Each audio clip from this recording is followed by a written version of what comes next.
Korang nak tahu tak, di tengah-tengah bandar Johor Bahru ada hotel yang mempunyai lokasi strategik. 5 minit je ke CIQ, 3 minit ke shopping mall dan swimming pool. Hotel ini kita boleh nampak seluruh bandar Johor Bahru, view 360. And welcome to Trove Hotel. Sempat saya bawa anak-anak dan suami bercuti di sini dan kami pilih Family Junior Suite. Canggih tau hotel ni, first time I jumpa TV boleh pusing. Kalau malas duduk, kita baring je tengok TV. Anak-anak, korang confirm happy bila tengok dalam bilik ni ada bathtub. Macam anak I, tak semua hotel sediakan water dispenser macam ni, unlimited untuk kita refill air ataupun buat hot drink. Bilik I ni connecting room sebenarnya. Twin bedroom ni anak-anak tidur dan family suite ni me and my husband. Tapi biasalah diorang buat macam semua ni bilik diorang punya.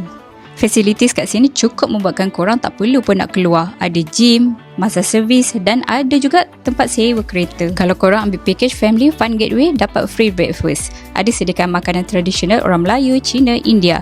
Oh ya, western pun ada. Semua menyelerakan, especially daging kambing black pepper ni serta roti john. Sedap ya, tak tipu tau. For more details, korang boleh tengok caption di bawah. Kena buat awal, okey? Ni lagi lah 4 minggu lagi nak cuti sekolah.